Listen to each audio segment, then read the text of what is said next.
प्रभू येशू ख्रिस्ताच्या पवित्र नावामध्ये आपणा सर्वांना सलाम। आज आपल्या मंडळीमध्ये देवाच्या वचनाची सेवा करण्याची संधी परमेश्वराने मला दिली, त्याबद्दल मी सर्वप्रथम परमेश्वराला धन्यवाद देतो, त्याचे उपकार मानतो, त्याचे आभार मानतो। त्याचप्रमाणे आपल्या मंडळीचे सन्माननीय पाळक साहेब त्यांचे देखील मी प्रभूमध्ये आभार मानतो। त्याचप्रमाणे सर्व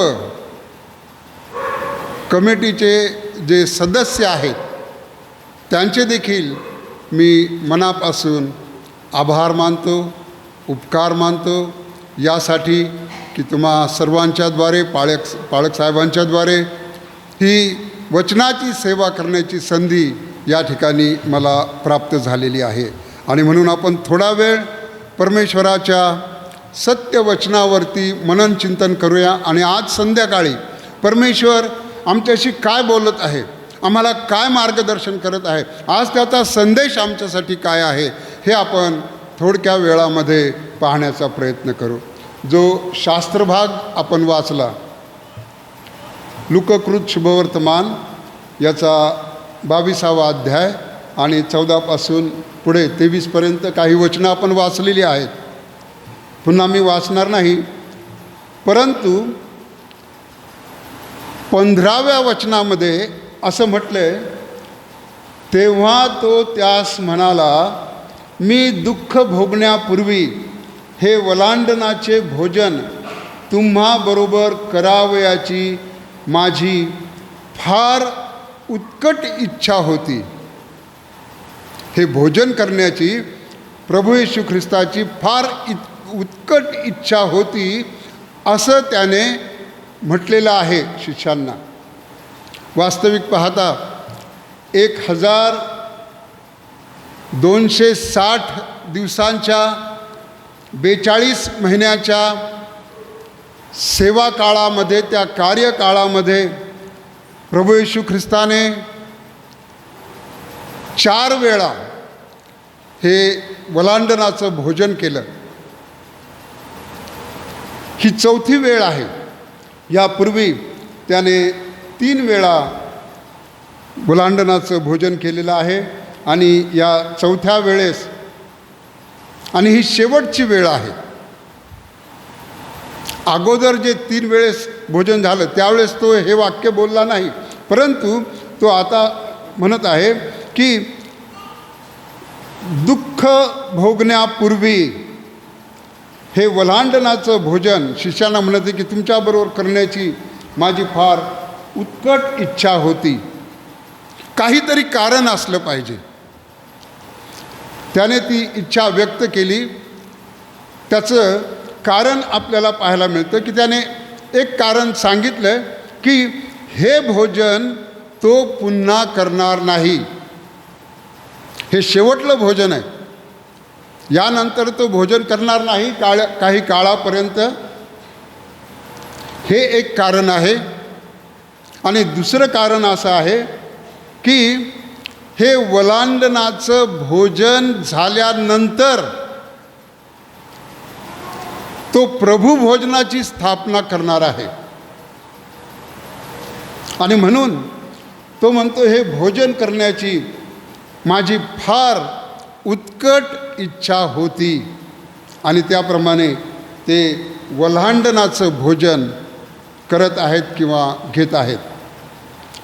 हे वलांडनाचं भोजन जे आहे, हे परमेश्वराने इस्रायल लोकांना मिसर देशामधून, त्या गुलामगिरीमधून, दास्यत्वामधून, त्या बंधनातून त्यांची सुटका केली, त्याच्या स्मरणार्थ हे हा वलांडन सण ते पाळत असत।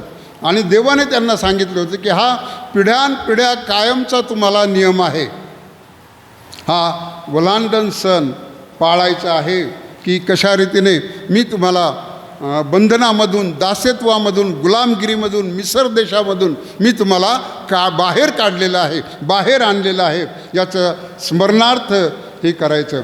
आणि त्या वलांडन सणामध्ये जो कोकरा वधला जात होता, त्या कोकऱ्याचं रक्त दाराच्या कपाळपट्टीला आणि दोन्ही दार बाह्यांना लावण्यासाठी सांगितलं होतं.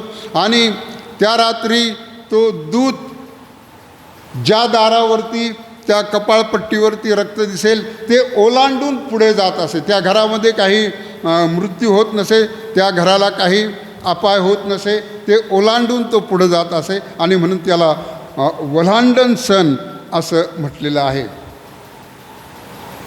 आणि तो जो कोकरा वधला गेला त्याचं प्रतीक म्हणून कालांतराने काल्वरीच्या वधस्तंभावर जो कोकरा वधला जाणार आहे त्याचं ते प्रतीक होतं, त्याचं ते प्रतिरूप होतं. ज्याप्रमाणे त्या कोकऱ्याच्या रक्ताने त्या कुटुंबाचा, त्या घराण्याचा, त्या घरातील लोकांचा बचाव होत असे, त्यांचं तारण होत असे, त्या घरामध्ये कोणी मृत्यू पावत नसे. कारण मरी संपूर्ण मिसर देशामध्ये आपण पाहतो की ते मिस्री लोकांच्या घरामध्ये सर्व हाहाकार झालेला होता. आपल्याला सर्व माहीत आहे, आपण ख्रिस्ती लोक आहात, बायबलचं वाचन करणारे आहात, चिंतन मनन करणारे आहात, आणि म्हणून मी जास्त सविस्तर सांगत नाही. परंतु अशा रीतीने त्या लोकांचा बचाव होत असे. आणि मग हा वल्हांडण सण साजरा करत असताना प्रभू येशू ख्रिस्ताने काय केलं की ते वल्हांडणाचं भोजन झाल्यानंतर, मार्क आणि मत्तय हे म्हणतात की भोजन करीत असता, परंतु यांनी म्हटले, डॉक्टर लूक यांनी म्हटले की भोजन झाल्यानंतर त्याने विशेष काही गोष्टी केल्या. कारण लुकाचं शुभवर्तमान आणि प्रेषितांची कृत्ये हे डॉक्टर लूक यांनी लिहिलेलं आहे. आणि ते असं म्हणतात की सर्व गोष्टींचा नीट मुळापासून शोध करून, चिकित्सक वृत्तीने अभ्यास करून त्यांनी हे दोन्ही पुस्तकं लिहिलेली आहेत. कारण एका राजाला हा प्रबंध सादर करायचा आहे आणि म्हणून त्याच्यामध्ये काही दोष किंवा काही चूक व्हायला नको. आणि म्हणून त्यांनी मुळापासून शोध केला, चांगल्या रीतीने अभ्यास केला. आणि मग ते या शेवटच्या भोजनाबद्दल ते लिहितात की भोजन झाल्यावर, वल्हांडणाचं भोजन झाल्यावर येशू ख्रिस्ताने भाकर घेतली, ती मोडली आणि तो म्हणाला की तुम्हासाठी दिले जात आहे, हे माझे शरीर आहे आणि तुम्हासाठी ओतले जात आहे, असे हे माझे रक्त आहे की ज्यात नवा करार आहे. आणि मग त्याने म्हटलं की माझ्या स्मरणार्थ हे करा, माझ्या स्मरणार्थ हे करा. त्या क्षणापासून, त्या दिवसापासून त्याच्या शिष्यांना आणि तुम्हाला आणि मला त्याच्या स्मरणार्थ हा विधी त्याने करायला सांगितला. माझ्या स्मरणार्थ हे करा. जसं वल्हांडण सणाचा त्या दिवसापर्यंत, त्या वेळेपर्यंत मिस्रातून सुटका झाल्याच्या स्मरणार्थ तो करत असत, परंतु त्याबरोबर प्रभू येशू ख्रिस्त आता म्हणतो की माझ्या स्मरणार्थ हे करा. कारण मी देखील तुम्हाला माझ्या रक्ताच्याद्वारे, माझ्या बलिदानाच्याद्वारे मी तुम्हाला पापापासून, मी तुम्हाला सैतानापासून, मी तुम्हाला अग्नी नरकापासून, त्या गंधकाच्या सरोवरापासून मी तुम्हाला सोडवणार आहे, मी तुमचं तारण करणार आहे, मी तुम्हाला मुक्त करणार आहे. आणि म्हणून हा विधी तुम्ही माझ्या स्मरणार्थ हे करा, माझ्या स्मरणार्थ हा विधी करा. अशा रीतीने प्रभू येशू ख्रिस्ताने सांगितलेलं आपल्याला पाहायला मिळतं. प्रियांनो, मी सांगितलं मगाशी की त्या वल्हांडणाचा जो कोकरा होता तर ह्या ख्रिस्त हा जो कोकरा आहे त्याचं प्रतीक आहे. आणि पवित्र शास्त्रामध्ये हा कोकरा वधला जाईल अशा रीतीने सांगण्यात आलं होतं. हा वल्हांडणाचा कोकरा प्रभू येशू ख्रिस्त वधला जाईल हे पवित्र शास्त्रामध्ये शेकडो वर्षे अगोदर सांगण्यात आलेलं होतं. भावांनो आणि बहिणींनो, ख्रिस्ताचं मरण हा योगायोग नाही. ख्रिस्ताचं मरण ही अकस्मात घडलेली गोष्ट नाही. ख्रिस्ताचं मरण हा ॲक्सिडेंट नाही, अचानक झालेलं नाही, तर ख्रिस्ताचं मरण ही देवाची योजना आहे, देवाची परिपूर्ण योजना आहे. आणि ही देवाची योजना देवाने अनेक वर्षापूर्वी केलेली आम्हाला पाहायला मिळतं. धर्मशास्त्रामध्ये, पवित्र शास्त्रामध्ये हे अगोदर सांगण्यात आलेलं आहे. आपण पाहणार आहोत काही वचनं, काही गोष्टी की कशा प्रकारे ख्रिस्ताच्या मरणाबद्दल अगोदर धर्मग्रंथामध्ये सांगण्यात आलेलं होतं. हा योगायोग नाही. पुष्कळ वेळा आपण म्हणतो की काय योगायोग, पहा मला तुम्हाला भेटायचं होतं आणि तुम्ही मला अचानक भेटला. बायबलमध्ये म्हणजे माझ्या माहितीप्रमाणे, माझ्या वाचनाप्रमाणे योगायोग हा शब्द बायबलमध्ये नाही.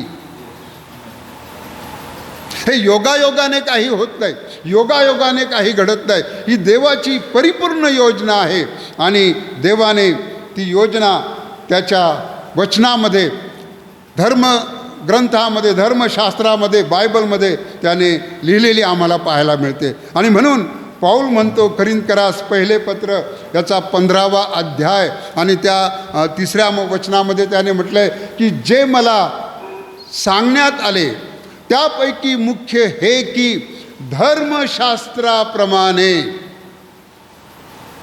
कशाप्रमाणे? कशाप्रमाणे बोला? हां, धर्मशास्त्राप्रमाणे. माझी अशी सवय आहे की मी एकटाच बडबड करत नाही. मी मंडळीला देखील बोलायला लावतो, मंडळीला देखील उत्तरं द्यायला लागतो, मंडळीला देखील त्यामध्ये समाविष्ट करून घेतो. आणि म्हणून काय म्हटलेलं आहे वचनामध्ये? धर्मशास्त्राप्रमाणे. प्रेषित पावलाने लिहिले की धर्मशास्त्राप्रमाणे ख्रिस्त तुमच्या आमच्या पापाबद्दल मरण पावला. तुमच्या आणि आमच्या पापाबद्दल ख्रिस्त मरण पावला असं आम्हाला पाहायला मिळतं. आणि ख्रिस्ताचं बलिदान होणार आहे, तो कोकरा वधला जाणार आहे, हे अगोदरच पवित्र शास्त्रामध्ये सांगितलेलं पाहायला मिळतं. उत्पत्तीचा 3रा अध्याय आणि त्या 15व्या वचनामध्ये आपल्याला एक महत्त्वाची गोष्ट पाहायला मिळते. त्या ठिकाणी सैतानाची संतती, सापाची संतती आणि स्त्रीची संतती अशा प्रकारे उल्लेख केलेला आहे. आणि त्या ठिकाणी जर कोणाला मिळाला असेल उत्पत्ती 3:15 तर कृपा करून मोठ्याने वाचा. उत्पत्ती पहिलं पुस्तक. आणि तू व स्त्री, तुझी संतती व तिची संतती यामध्ये मी परस्पर वैर स्थापिन.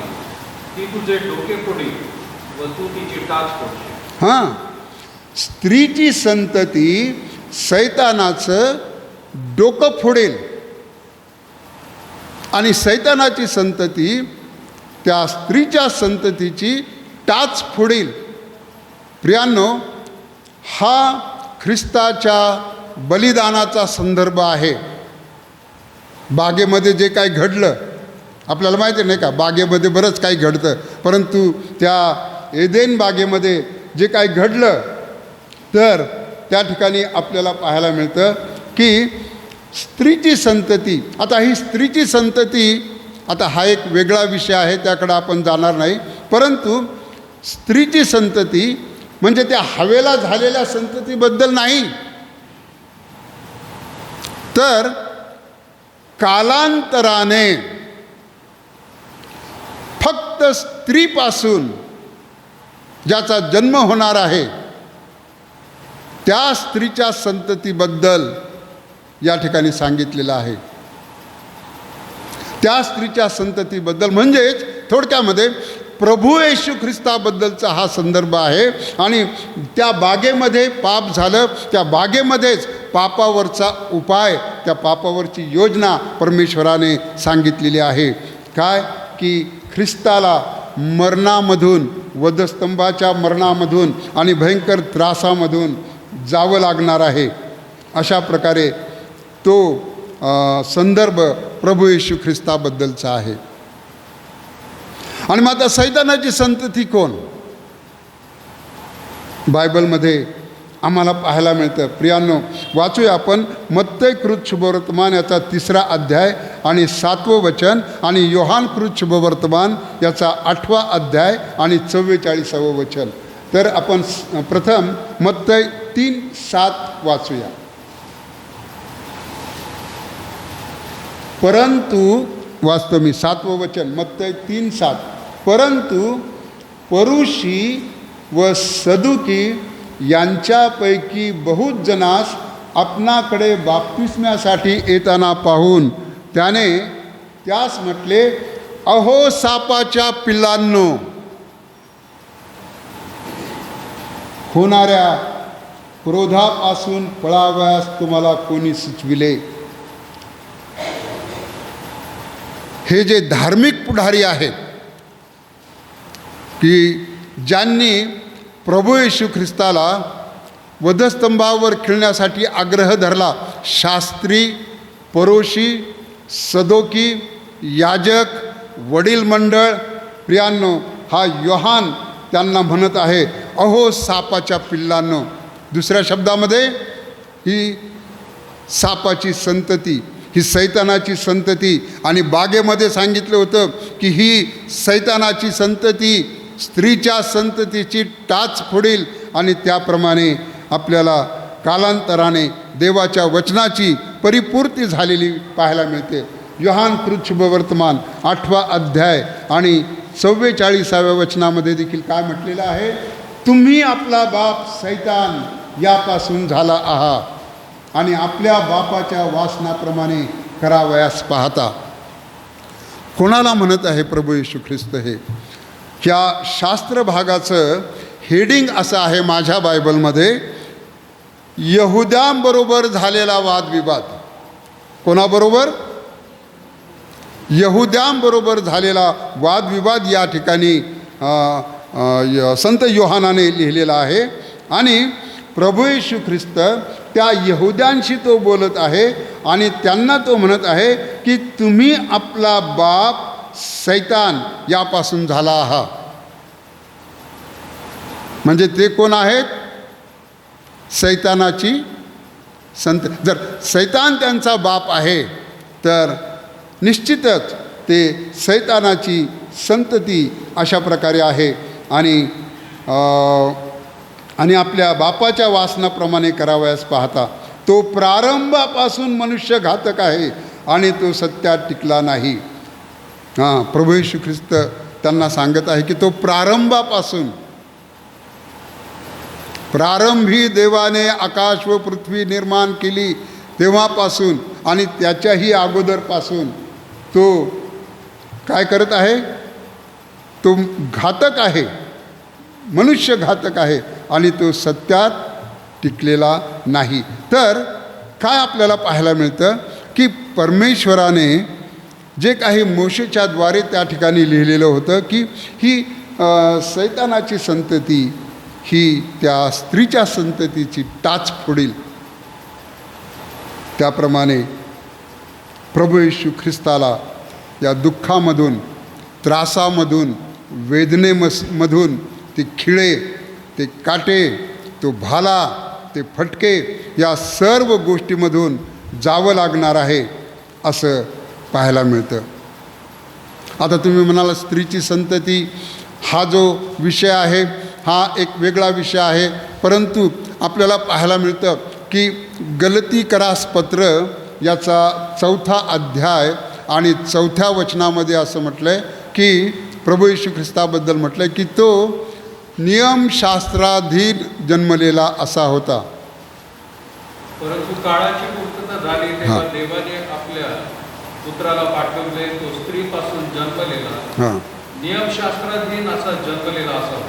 हां स्त्रीपासून जन्मलेला, स्त्रीची संतती, हे जे शब्द आहेत प्रियानो, तर यामध्ये एक मोठा अर्थ आहे की स्त्रीपासून जन्मलेला.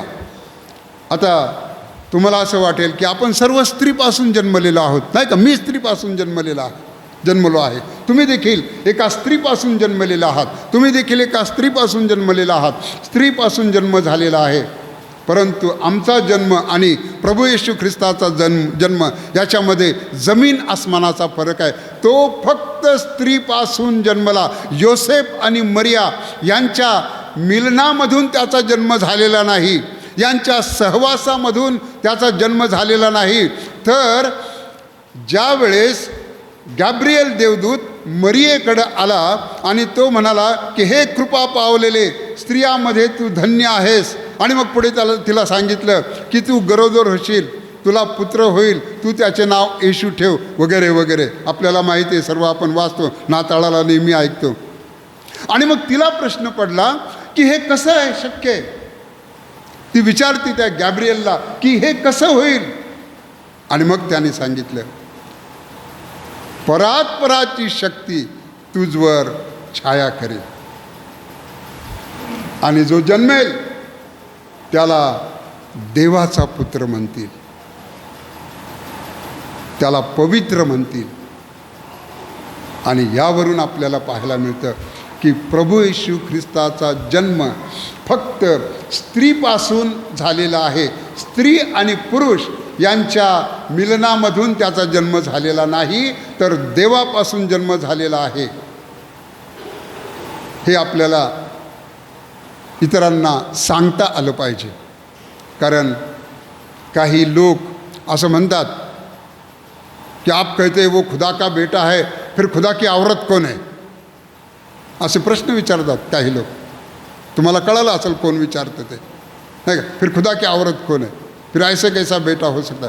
तर आम्हाला हे त्यांना सांगायचं आहे की ख्रिस्ताचा जन्म हा फक्त स्त्रीपासून झालेला आहे. आणि म्हणून संत पावलाने देखील त्याचा उल्लेख केलेला आहे की स्त्रीपासून जन्मलेला, पुरुषाशिवाय देवाच्या सामर्थ्याने. आणि म्हणून स्त्रीची संतती आणि स्त्रीपासून जन्मलेला हा प्रभू येशू ख्रिस्त आहे. त्यानंतर आपल्याला पाहायला मिळतं की यशयाच्या 53व्या अध्यायामध्ये देखील ख्रिस्ताच्या मरणाबद्दल यशया संदेष्टाच्याद्वारे परमेश्वराने सांगितलेलं आहे. आणि मला वाटतं जवळजवळ 700-750 वर्ष अगोदर यशया संदेष्टाच्याद्वारे ख्रिस्ताच्या मरणाबद्दल तो 53वा अध्याय संपूर्ण आपल्याला माहीत आहे. आपण गुड फ्रायडेला वाचतो, ऐकतो, पाळक लोक त्यावर प्रवचन करतात, संदेश देतात वगैरे. तर काय सांगायचं आहे मला की हा योगायोग किंवा अकस्मात झालेलं नाही ख्रिस्ताचं मरण, तर ही देवाची परिपूर्ण योजना आहे. आणि ही देवाची परिपूर्ण योजना देवाने त्याच्या धर्मशास्त्रामध्ये त्याने नमूद केलेली आहे, सांगितलेली आहे. आणखी एक संदर्भ आपण पाहूया. दानिएलाचं पुस्तक याचा 9वा अध्याय आणि 26वं वचन.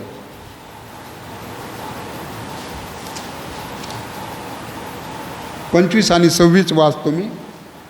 हे कळून येऊ दे व समजून घे की यरूशलेमाचा जीर्णोद्धार करण्याची आज्ञा झाल्यापासून अभिषिक्त अधिपती असा जो तो येईपर्यंत 7 सप्तकांचा अवकाश आहे. 62 सप्तके लोटल्यावर धामधुमीचा काळ असताही नगर, रस्ते व खंदक यासह बांधितील. आणि आता 26वं वचन काळजीपूर्वक ऐका. ज्यांच्याकडं पवित्र शास्त्र नाही त्यांनी काळजीपूर्वक ऐका. 26वं वचन मी वाचतो. दानिएल 9वा अध्याय आणि 26व्या वचनामध्ये असं लिहिलेलं आहे, 62 सप्तके संपल्यावर 62 सप्तके संपल्यावर अभिषिक्ताचा वध होईल. किती स्पष्ट, स्वच्छ आणि अगदी क्लिअर आहे. 62 सप्तके संपल्यावर अभिषिक्ताचा वध होईल. कोण आहे हा अभिषिक्त? कोण आहे? कोणाला म्हटले अभिषिक्त? ख्रिस्त, ख्रिस्तोस. ज्याला अभिषेक करण्यात आला आहे असा जो आहे तो अभिषिक्त, आणि ज्याला अभिषेक करण्यात आला आहे असा जो आहे तो ख्रिस्त. आणि हा ख्रिस्ताच्या मरणाबद्दलचा संदर्भ गॅब्रिएल देवदूताने दानिएलाकडे येऊन दानिएलाला त्याने सांगितलं. दानिएलाला तो म्हणाला, मी तुला बुद्धी देऊन तुला ज्ञानी करावयास मी आलेलो आहे. आणि गॅब्रिएल दूताने दानिएलाकडे येऊन त्याला सांगितलं की 62 सप्तके संपल्यावर अभिषिक्ताचा वध होईल. आणि तुमच्या बायबलमध्ये असेल तर पहा, खाली ज्या फुटनोटमध्ये दिलेला आहे एक आकडा आहे आणि मुळात असं लिहिलेलं आहे.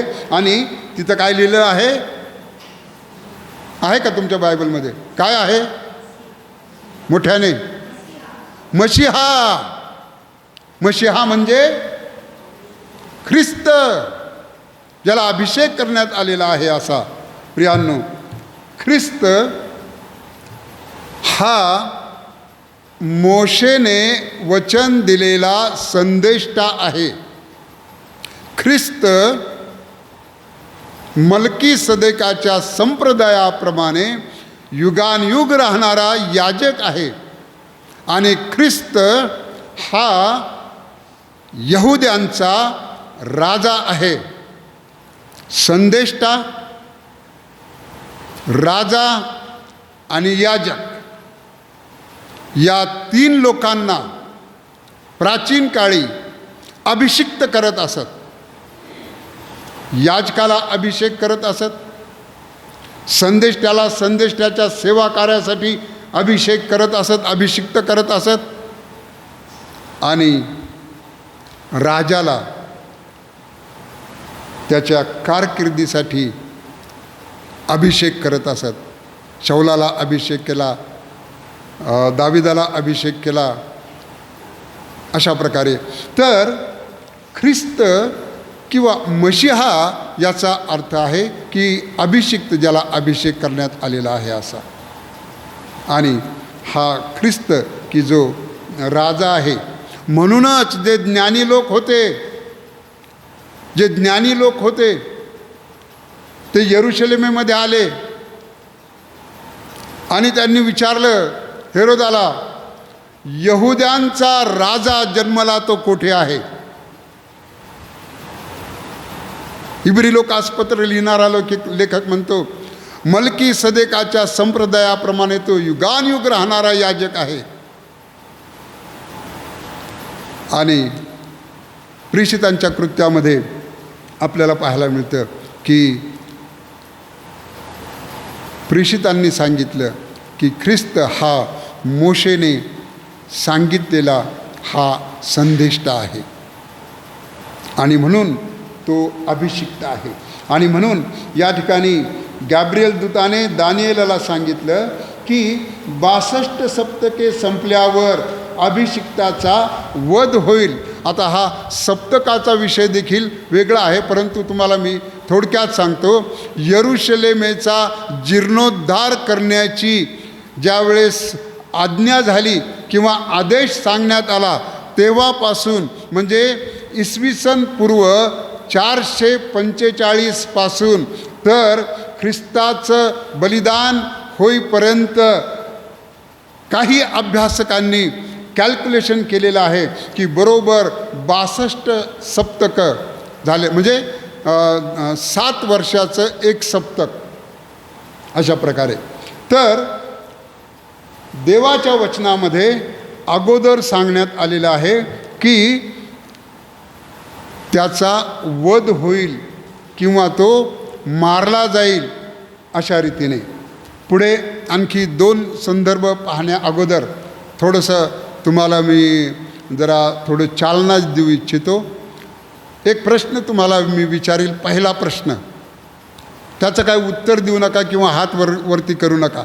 आपल्या मनाशीच तो प्रश्न तुम्हीच उत्तर द्यायचं स्वतःशी. पहिला प्रश्न माझा असा आहे आणि बहुतेक ठिकाणी मी विचारतो, तुम्ही तुमच्या पालक साहेबांसाठी वैयक्तिक प्रार्थना करता का? जे करत असतील त्यांच्याबद्दल देवाला धन्यवाद.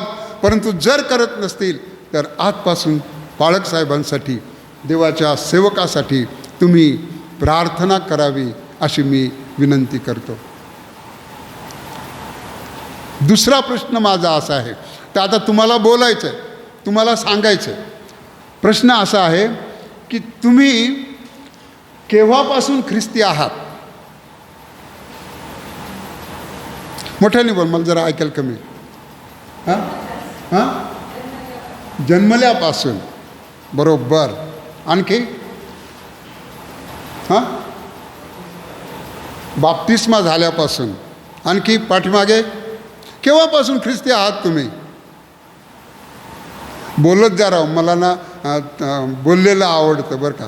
बोला. चुकलं तर चुकलं, ही काय परीक्षा नाही, हे काय आपल्याला कोणी काय दंड करणार नाही किंवा शासन. बोलायचं, चुकलं तर चुकलं. येशू ख्रिस्ताला ओळखल्यापासून. आणखी काय सांगता येईल?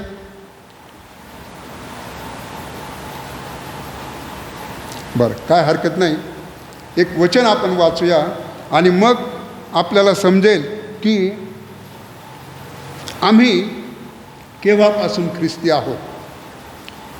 प्रगटीकरण याचा 13वा अध्याय आणि 8वं वचन आपण वाचूया. प्रगटीकरण 13वा अध्याय आणि वचन 8. ज्या कोणाची नावे जगाच्या स्थापनेपासून वधलेल्या कोकऱ्याच्या जीवनी पुस्तकात लिहिलेली नाहीत, असे पृथ्वीवर राहणारे सर्वजण त्या श्वापदाला नमन करतील.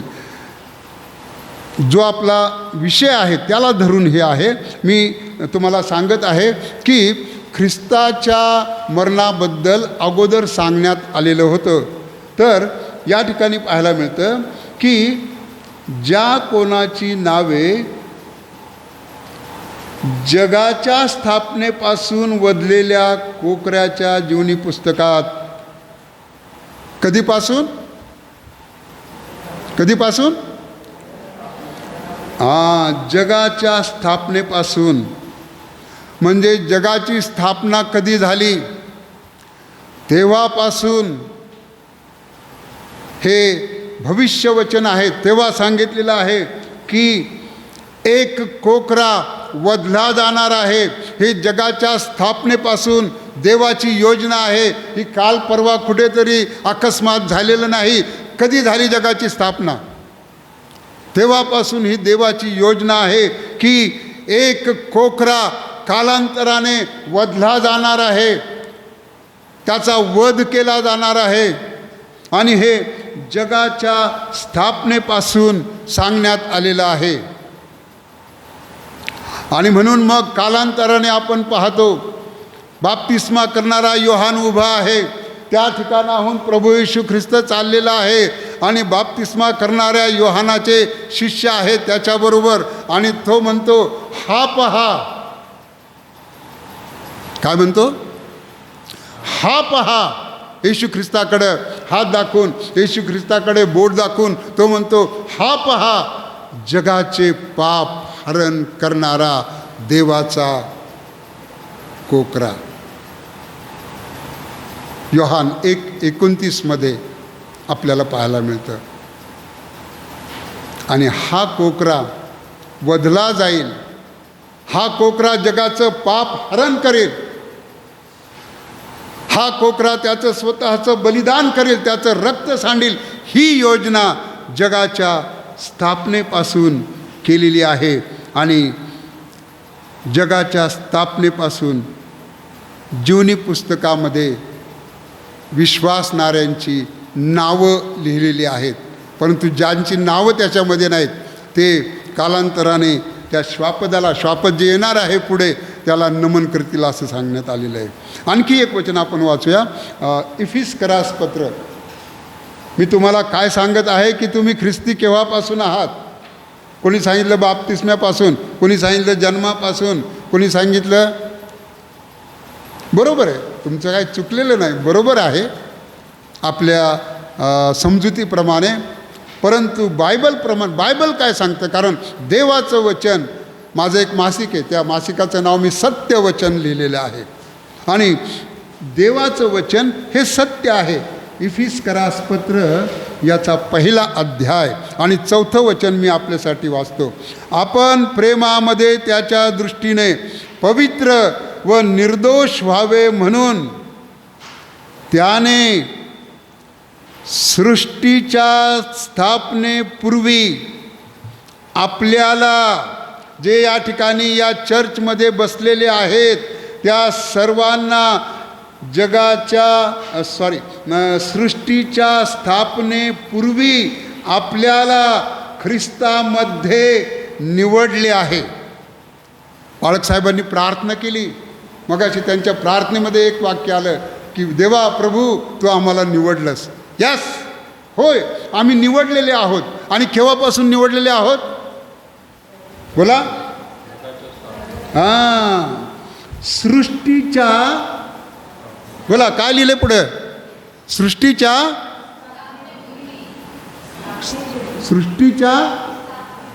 स्थापनेपूर्वी जे आपल्याला दिसतं ही सृष्टी, आणि ह्या सृष्टीच्या स्थापनेपूर्वी देवाचं वचन काय सांगतं की आपल्याला तुम्हाला आणि मला, आपल्याला विश्वासणाऱ्यांना, प्रभूच्या रक्ताने ज्यांना धुतलेलं आहे त्या लोकांना आपल्याला ख्रिस्तामध्ये निवडिले. मग सांगा आम्ही ख्रिस्ती कधीपासून आहोत. येस, तुम्हाला जर परवा एक सिस्टर आम्हाला भेटल्या आणि त्या म्हणाल्या की ते कोण ते आहेत ना आता दल वगैरे काय हे असे कोणीतरी आलं त्यांच्याकडं आणि त्यांना सांगितलं हे काय तुम्ही ख्रिस्ती, हे तुम्ही ते ब्रेड बटर देऊन ख्रिस्ती झालेला आहात आणि तुम्ही ब्लँकेट तुम्हाला दिले म्हणून तुम्ही ख्रिस्ती झाला आणि तुम्ही असं बरंच काय ते बोलले. परंतु आणि त्यांनी सांगितलं की ते आहे आता तुम्ही हे 50 वर्षापासून ख्रिस्ती आहात. नाही प्रियांनो, आम्ही ख्रिस्ती केव्हापासून आहोत, सृष्टीच्या स्थापनेपूर्वी. मग आता असं जर कोणी आलं आपल्याकडे ब्रेड बटर देऊन ख्रिस्ती झाले, 50 वर्षापासून ख्रिस्ती झाले असं म्हणणारे, तर त्यांना सांगा की भाऊ आम्ही सृष्टीची स्थापना होण्यापूर्वी आम्हाला ख्रिस्ताने निवडलेलं आहे आणि तेव्हापासून आम्ही ख्रिस्ती आहोत. आता तूच हिशोब कर भाऊ, सृष्टीची स्थापना कधी झाली आणि तूच आकडेमोड कर, बटणं दाबून कॅल्क्युलेशन कर आणि तूच आम्हाला सांग की आम्ही कधीपासून ख्रिस्ती आहोत. काही शास्त्रज्ञ म्हणतात की हे जग, हे विश्व तयार होऊन इतके कोटी वर्ष झाले. असू द्या, त्यांचं चूक असू द्या, पण झाले नाही इतके कोटी वर्ष, तेव्हापासून आम्ही ख्रिस्ती आहोत, तेव्हापासून आमचा ख्रिस्त आहे. तर प्रियांनो, हा ख्रिस्त जगाच्या स्थापनेपासून देवाची योजना आहे की हा बदला जाईल. आणि आपल्याला पाहायला मिळतं प्रियांनो की जे बायबलमध्ये लिहिलं होतं अगदी त्याच्यामध्ये काहीही फरक न होता जसंच्या तसं हे पूर्ण झालेलं आहे. प्रभू येशू ख्रिस्ताने डोंगरावरील प्रवचनामध्ये 5वा अध्याय आणि 17व्या वचनामध्ये म्हटलं, मी नियमशास्त्र व संदेष्टशास्त्र रद्द करायला मी आलो नाही. नियमशास्त्र म्हणजे उत्पत्ती, निर्गम, लेवीय, गणना, अनुवाद ही मोशेने लिहिलेले 5 पुस्तकं, आणि संदेष्टशास्त्र म्हणजे यशयापासून मलाकीपर्यंत लिहिलेली संदेष्टांनी पुस्तकं पूर्ण करायला मी आलेलो आहे असं त्याने सांगितलं. रद्द करायला मी आलेलो नाही. आणि म्हणून जे जे ख्रिस्ताबद्दल लिहिलेलं आहे ते अगदी तंतोतंत त्या त्या वेळेप्रमाणे, त्या त्या देवाच्या टाईम टेबलप्रमाणे, देवाच्या घड्याळाप्रमाणे ते पूर्ण झालेलं आम्हाला पाहायला मिळतं. जसंच्या तसं. कारण का? की हे देवाचं सत्यवचन आहे. याच्यामध्ये चूक होणार नाही, याच्यामध्ये बिघाड होणार नाही. प्रभू म्हणाला, नियमशास्त्राचा एक काना, मात्रा किंवा बिंदू, ज्याला आपण अनुस्वार म्हणतो, तो देखील रद्द होणार नाही. तर देवाच्या वचनामध्ये लिहिल्याप्रमाणे परमेश्वराचं वचन आपल्याला सांगतं की कशा प्रकारे त्याची परिपूर्ती झालेली आहे. आता देवाच्या वचनाप्रमाणे भविष्यवाणी पूर्ण झालेली आहे, त्याची परिपूर्ती झालेली आहे. काही पूर्ण होत आहेत, काही पूर्ण येणाऱ्या दिवसामध्ये होणार आहेत. हे देवाच्या वचनाप्रमाणे होईल. जे नियमशास्त्रामध्ये, काव्यामध्ये, इतिहासामध्ये आणि संदेष्टांच्या ग्रंथामध्ये लिहिलेलं आहे, बायबलमध्ये लिहिलेलं आहे, जुन्या करारामध्ये, ते पूर्ण होईल. नवीन करारामध्ये जे लिहिलेलं आहे ते पूर्ण होईल. परंतु ख्रिस्ती या नात्याने तुमची आणि माझी जबाबदारी काय आहे? आज आपण या मेजामध्ये सहभागी होणार आहोत. हा सहभागितेचा मेज आहे आणि आज आपण हे प्रभुभोजन करणार आहोत, घेणार आहोत. तर प्रियांनो, प्रभुभोजनाच्या संदर्भामध्ये संत पावलाने पहिले करिंथ याचा 11वा अध्याय आणि त्यातील 26वे वचन मी आपल्यासाठी वाचतो. 25 पासून वाचतो, क्षमा करा. मग भोजन झाल्यावर प्याला घेऊन त्याने तसेच केले आणि म्हटले, हा प्याला माझ्या रक्तात नवा करार आहे. जितकेदा तुम्ही हा पिता तितकेदा माझ्या स्मरणार्थ हे करा. 26वे वचन. कारण जितकेदा तुम्ही ही भाकर खाता, आता आपण थोड्या वेळाने भाकर खाणार आहोत. आपण अनेक वर्षापासून भाकर खात आलेलो आहोत. कारण जितकेदा तुम्ही ही भाकर खाता व हा प्याला पिता, आता थोड्या वेळाने आपण प्याला पिणार आहोत. अनेक वर्षापासून आपण प्याला पित आलेलो आहोत. कारण जितकेदा तुम्ही ही भाकर खाता व हा प्याला पिता, तितकेदा तुम्ही प्रभूच्या मरणाची तो येईपर्यंत घोषणा करिता. हा जो विधी आहे, हा जो विधी आपण करतो, ही प्रभूच्या मरणाची ही एक मूक घोषणा आहे. परंतु तेवढ्यावरच आपल्याला थांबायचं नाही, तर आपल्याला ख्रिस्ताच्या मरणाची, प्रभूच्या मरणाची तो येईपर्यंत घोषणा करायची आहे. लोकांना सांगायचं आहे की ख्रिस्त तुमच्या आमच्या पापासाठी मरण पावला. धर्मशास्त्राप्रमाणे ख्रिस्त तुमच्या आमच्या पापाबद्दल मरण पावला. धर्मशास्त्राप्रमाणे ख्रिस्त तुमच्या आमच्या पापाबद्दल पुरला गेला. धर्मशास्त्राप्रमाणे ख्रिस्त मरणामधून पुन्हा तिसऱ्या दिवशी पुनरुत्थित झाला. तो मरण पावला, त्याला पुण्यात आलं आणि तो पुनरुत्थित झाला. तो त्या कबरेमध्ये सडला नाही, तो कबरेमध्ये कुजला नाही, त्याला दुर्गंधी सुटली नाही, तर तो तिसऱ्या दिवशी पुन्हा उठला. हे आपल्याला सांगायचं. जे प्रभुभोजन घेणारे आहेत त्यांची, माझी आणि तुमची ही जबाबदारी आहे की लोकांना ख्रिस्ताच्या मरणाबद्दल आम्हाला सांगायचं आहे, त्याच्या पुनरुत्थानाबद्दल आम्हाला सांगायचं आहे, त्याच्या दुसऱ्या येण्याबद्दल आम्हाला सांगायचं आहे.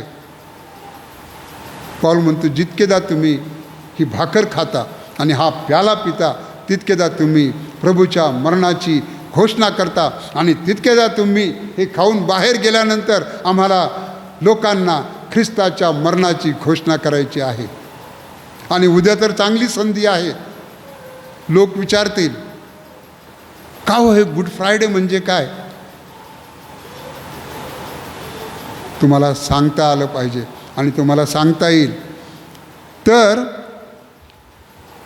त्या लोकांना आम्हाला हे सांगायचं आहे की आता तुम्हाला यज्ञार्पण करण्याची गरज नाही, आता तुम्हाला बकरं कापण्याची गरज नाही, आता तुम्हाला कोंबडं कापण्याची गरज नाही, आता तुम्हाला वासरू कापण्याची गरज नाही. कारण 2000 वर्षापूर्वी काल्वरीच्या वधस्तंभावर हे बलिदान पूर्ण झालेलं आहे. ऋग्वेदामध्ये सांगितलेला प्रजापती यज्ञ पूर्ण झालेला आहे हे त्यांना सांगायचं आहे. बायबलमध्ये लिहिलेल्या गोष्टी हे पूर्ण झालेलं आहे. आणि म्हणून आपल्याला आता ते बकरं किंवा कोंबडं किंवा ते वासरू बैल कापण्याची गरज राहिलेली नाही. म्हणून प्रभू येशू ख्रिस्त म्हणाला, पूर्ण झाले. आता परत त्या गोष्टी करायच्या नाही. कारण इब्री लोकासपत्र 10वा अध्याय, इब्री लोकासपत्र 10वा अध्याय आणि त्यातील 4थं वचन आपल्याला काय सांगतं?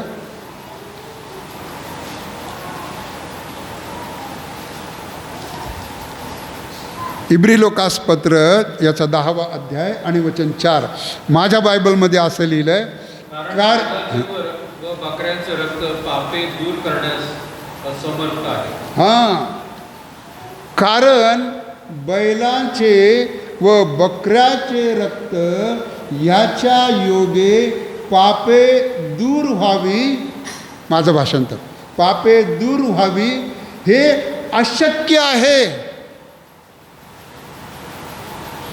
अरे मग जर अशक्य आहे तर कशाला ते बकरे कापायचे, कशाला कोंबडे कापायचे, कशाला त्या प्राण्यांचं बलिदान करायचं?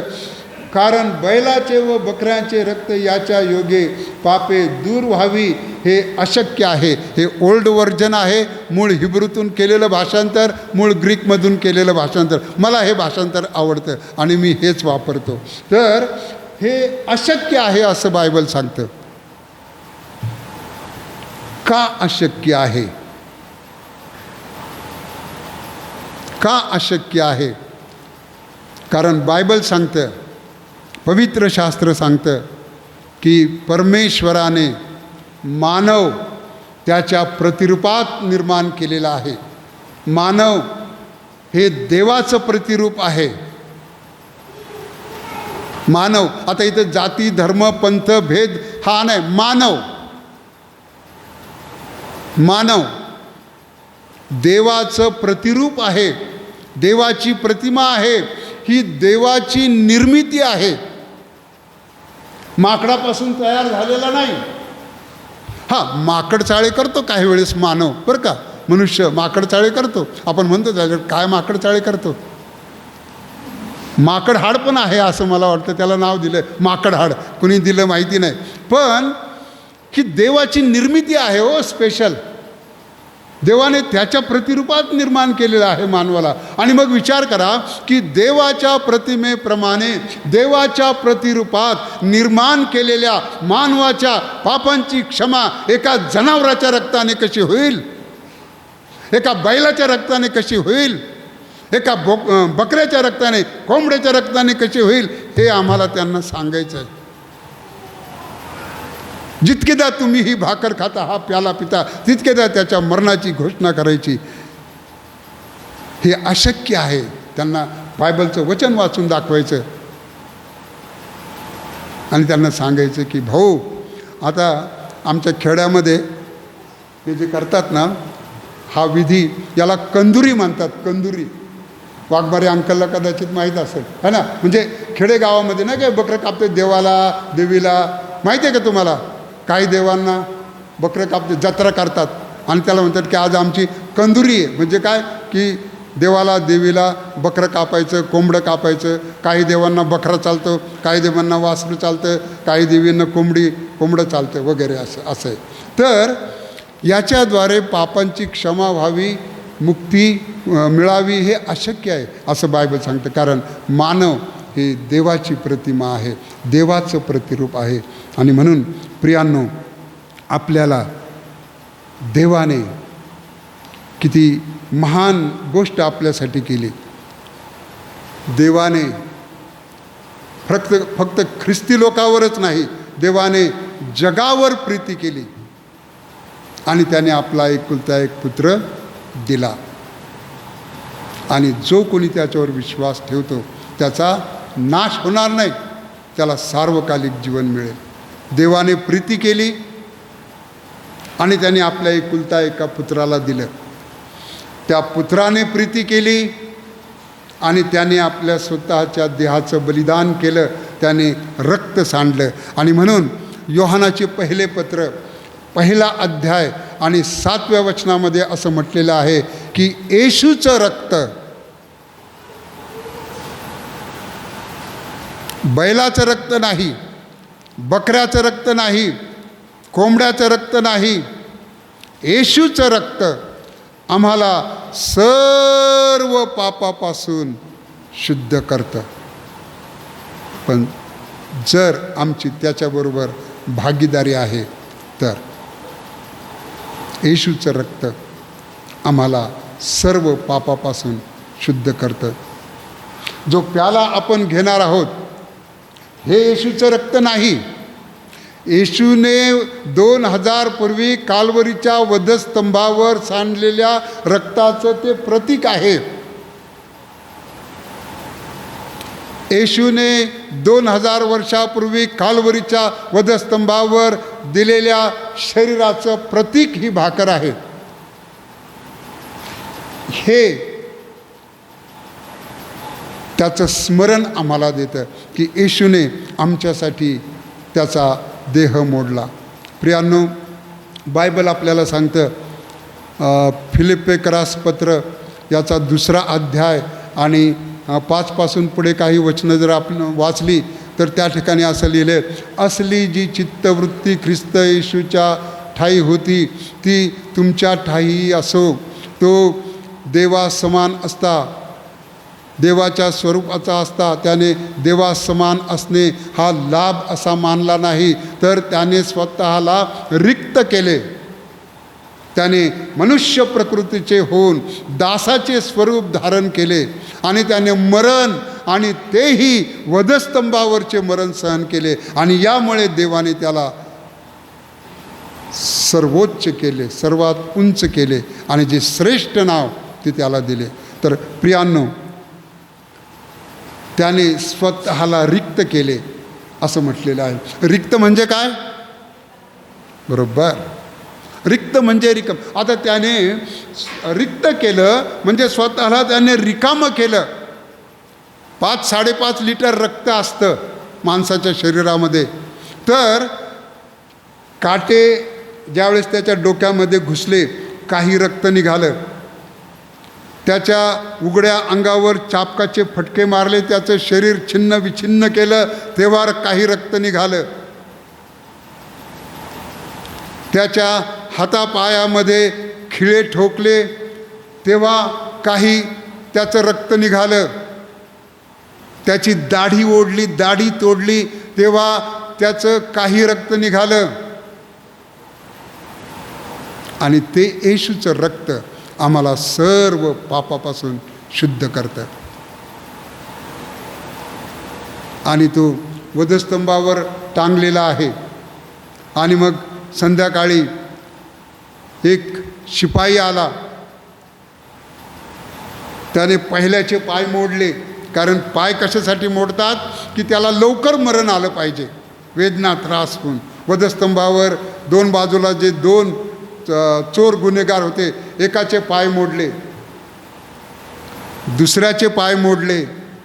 आणि ख्रिस्ताच्या वधस्तंभाजवळ ज्यावेळेस तो आला त्यावेळेस त्याने पाहिलं की हा मेलेला आहे, हा मेला. बायबल सांगतं त्याचं एकही हाड मोडलं जाणार नाही. आणि खात्री करून घेण्यासाठी त्याने काय केलं? त्याने बोला बरोबर काय केलं? त्याने भाला भसकला त्याच्या कुशीमध्ये आणि काय झालं, रक्त आणि पाणी बाहेर आलं. संपूर्ण अगदी रक्ताचा शेवटचा थेंब त्याने तुमच्यासाठी आणि माझ्यासाठी सांडला.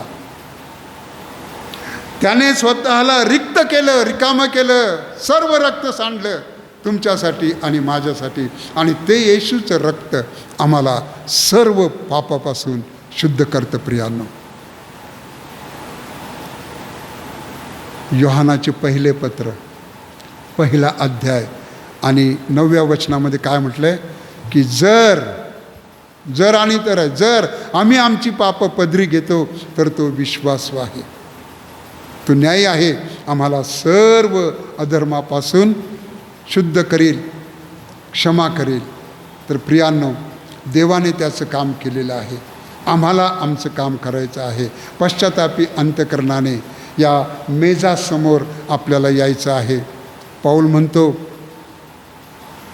या शरीराला न अनुलक्षून जो खातो व पितो तो खाण्याने व पिण्याने आपल्यावर दंड आणतो. आणि म्हणून त्याने सांगितलं की मनुष्याने आपलं परीक्षण करावं. पण ख्रिस्ती लोक काय करतात, निरीक्षण करतात. निरीक्षण आणि परीक्षण याच्यामध्ये फरक आहे. निरीक्षण करतो आम्ही दुसऱ्याचं, हा कसा दिसतो, याचे कपडे कसे, याची साडी. परंतु देवाचं वचन सांगतं की या मेजा, या सहभागितेमध्ये येण्यापूर्वी आम्ही स्वतःचं परीक्षण करावं आणि मग त्या भाकरीतून खावे व त्या प्याल्यातून प्यावे. जर आम्ही त्याचं मर्म न ओळखता जर खातो व पितो तर आम्ही स्वतःवर दंड आणतो. पहिले करीन 11वा अध्याय आणि मला वाटतं 30वं वचन असावं. काय लिहिलं आहे त्या ठिकाणी, यामुळे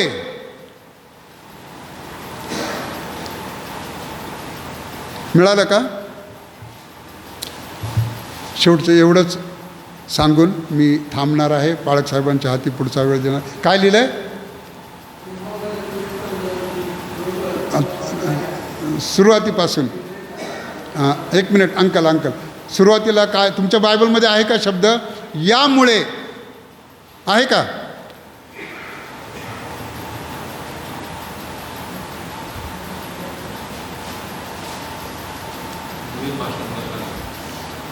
नाही?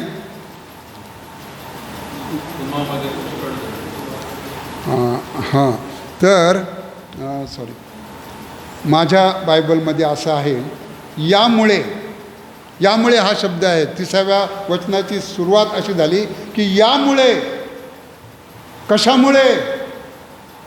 यामुळे म्हणजे कशामुळे? हा शास्त्रभाग, त्याचं हेडिंग तरी आहे का तुमच्या बायबलमध्ये? प्रभू भोजनाचे भ्रष्टीकरण आहे का असं? हां, आहे ना?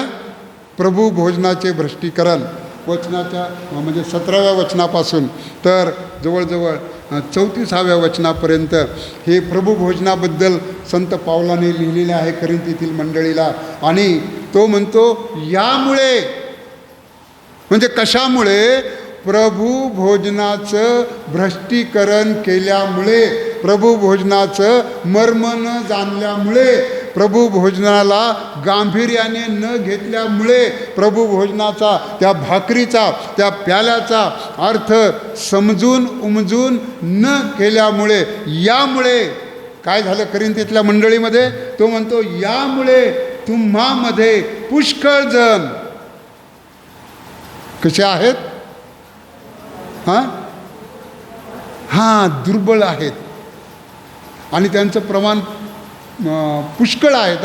थोडे नाहीत, पुष्कळ जण दुर्बळ आहेत. स्पिरिच्युअल दुर्बल, शरीराने दुर्बल, अशक्त दुर्बल, यामुळे पुष्कळ जण दुर्बळ आहेत व आजारी आहेत. अनेक कारणं आहेत आजाराची.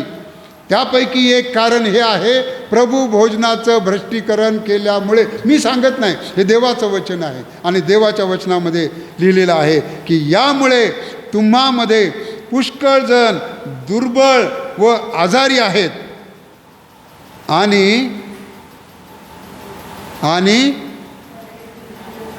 काय झालं,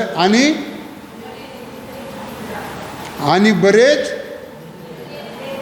निजले आहेत, म्हणजे गेले प्रेमे सलाम घ्यावा, है ना.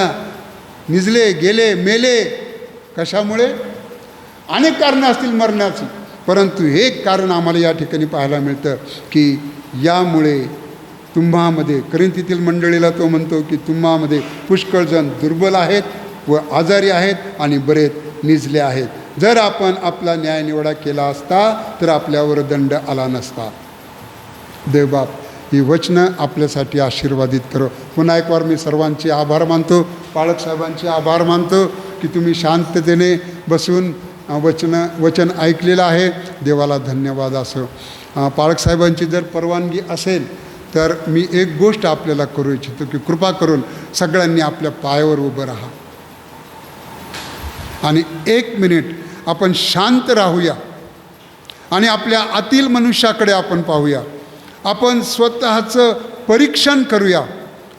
इतरांचं निरीक्षण करायचं नाही, आम्हाला आपल्या स्वतःचं परीक्षण करायचं आहे. 1 मिनिट आपण शांत राहू आणि देवाचा पवित्र आत्मा जर आम्हाला आमची पापं दाखवत असेल, आमच्या चुका, आमचे अपराध दाखवत असेल, तर त्या मेजाकडे जाण्यापूर्वी आपण देवाशी संबंध सुरळीत करून घेऊया. भावांनो आणि बहिणींनो, आपण शांत राहू आणि आपलं परीक्षण करूया. 1 मिनिट फक्त.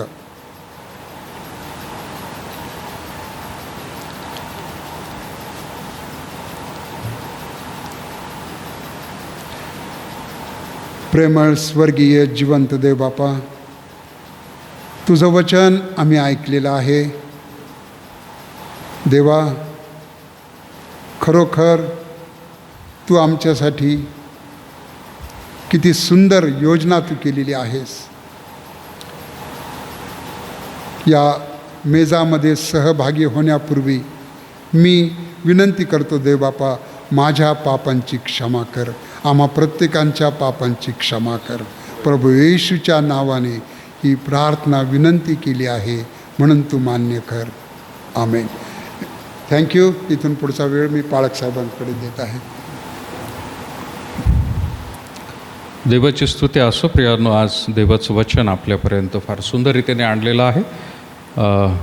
पास्टर अनिल उजगरे यांचे मी आभार मानतो. थँक्यू पाळक साहेब. आणि सुंदर रीतीने वचन दिलं. मी विनंती करेल बळीत ब्रदर समोर येतील आणि आपल्या मंडळीतर्फे प्रियांनो आपलं सन्मानचिन्ह जे आहे यावेळेला प्रियांनो ते आपल्या मंडळीतर्फे बळीत साहेब यावेळेला देतील. ते देत असताना आपण टाळ्या वाजवूया प्रियांनो.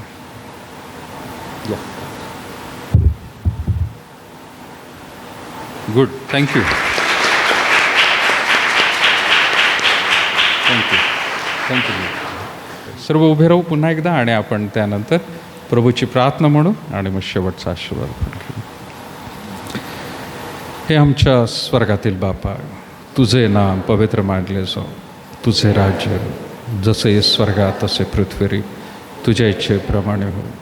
आमची रोजची भाकर आज आम्हास दे, जसे आमच्या ऋणे हसरून सोडले आहे तसे तू आमच्या ऋणे आम्हास सोड आणि आम्हास परीक्षित नकोस तर आम्हास वाईटापासून सोड, कारण की राज्य, सामर्थ्य आणि गौरव ही सर्व काळ तुझीच आहेत. आपल्या परमेश्वराचं प्रेम, प्रभू येशू ख्रिस्ताची कृपा आणि पवित्र आत्म्याची सहभागिता आता आणि इथून पुढे सदैव तुम्हा सर्व लहान थोर प्रियजनांवर असो. आमेन.